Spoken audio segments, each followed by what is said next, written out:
Welcome back, Thriftism viewers. Today we are making a rhubarb cheesecake.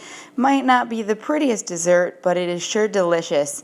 We're doing this just to kind of offer more recipe varieties from your typical rhubarb pie, which we also have a recipe for, but in spring we tend to get a ton of rhubarb and are trying to offer a few different ways to use it up this year. So let's go ahead and get started. We're going to start by making a graham cracker crust, and we won't cover that today since we already have a video dedicated to making a graham cracker crust. If you want, check that out in the cards up above, or it will be linked in the video description as well. But you'll go ahead and make that, and we'll start on the cheesecake. So in here, we'll have our cream cheese, and you'll want to let this soften before you try and cream in the sugar. We have 32 ounces because we're making a couple cheesecakes, but if you are making only one, you'll want 16 ounces, which would be 2 of those 8-ounce packages, or only 2 lines if you buy the jumbo block, like maybe you've seen us use that before. So you'll have your 16 ounces of cream cheese if you're just making one, and then 3/4 cup of sugar. Like I said, we are doubling that, so we'll need 1.5 cups. And I'd recommend cutting your cream cheese into smaller pieces, and if it still kind of seems stiff, I would throw it in the microwave for maybe 10 seconds. Watch it carefully, it is cheese, so it'll bubble quickly, but that'll just smooth the process of creaming this together. And it is important that you add the sugar first and don't combine everything else at once, because it will just kind of clump up. Rather than turn into a nice creamy cheesecake. Flavor will still be the same, so you won't be at a total loss, but we'll go ahead and cream this and then we'll add in the rest. So you can see we've put it towards our hand mixer now. We didn't start with that because sometimes if the cheese is still a little too tough or too cool, it won't mix and it'll just kind of bind your beaters here. So you just want to give it kind of a rough mix in by hand and then put it in the blender, and if it's the hand mixer, and if you find it's still kind of binding up, go back and mix it a little bit more by hand. So we're going to mix it a little bit more quick here just to make sure it's nice and creamed, and then we'll add in some eggs.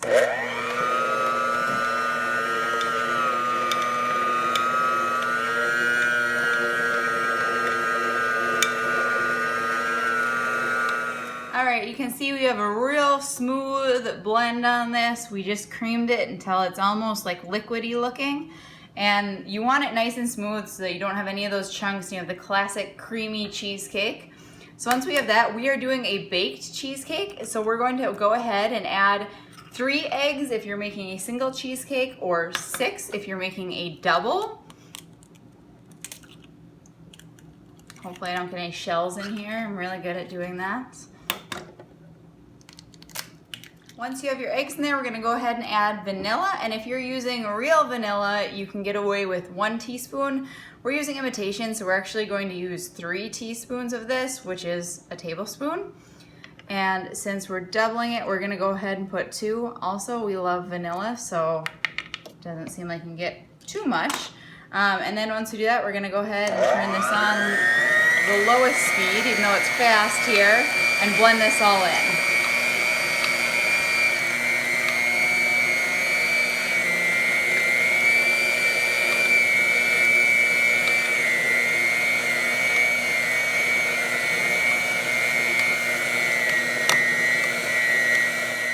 See, now we've added our eggs and vanilla in. We still have this nice creamy mixture.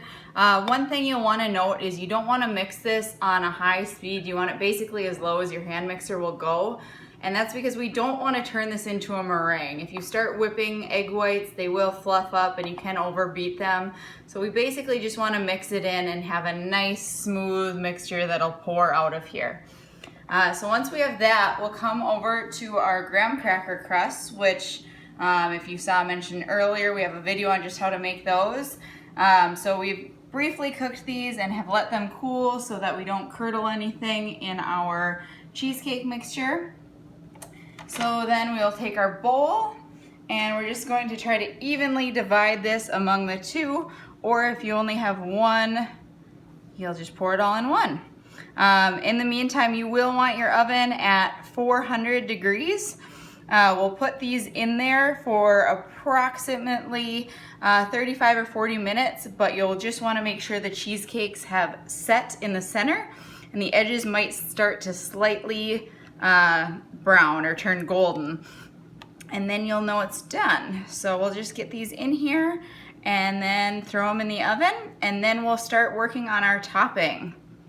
Another thing to note is we will be putting a topping on ours, so we don't really care if the surface cracks or anything because we'll just be covering it up. However, if you're planning to have a plain cheesecake and serve it without the topping, you'll want to have a small dish of water. You can either do a baking sheet that has edges on it and fill that with water and set this in there, or you can just have another container, like say a Pyrex dish or another baking dish with water, and that will help keep the moisture in and prevent a lot of that surface cracking. Now we are on to making our topping. So your cheesecake should be in the oven, and we're going to put a cup of sugar in a saucepan here, followed by a 1/4 cup of water, and then we're also going to put a tablespoon of cornstarch. And we're kind of doing these at the same time. You won't want to top your cheesecake until it has had plenty of time to cool, just because it won't stand very well.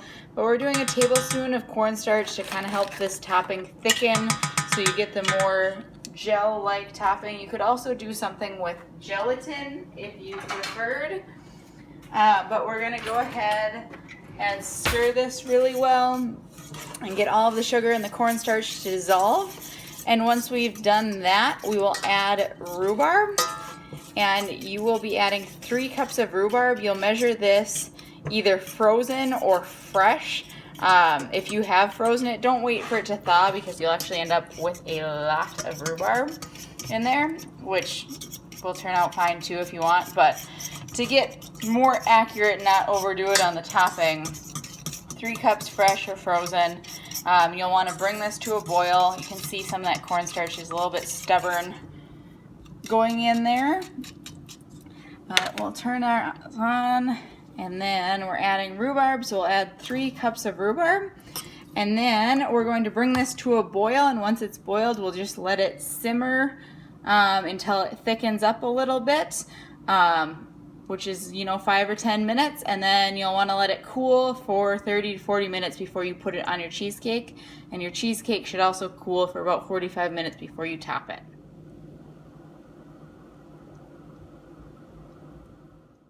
There you have it. You just made a rhubarb cheesecake. I hope you enjoy it as much as we have.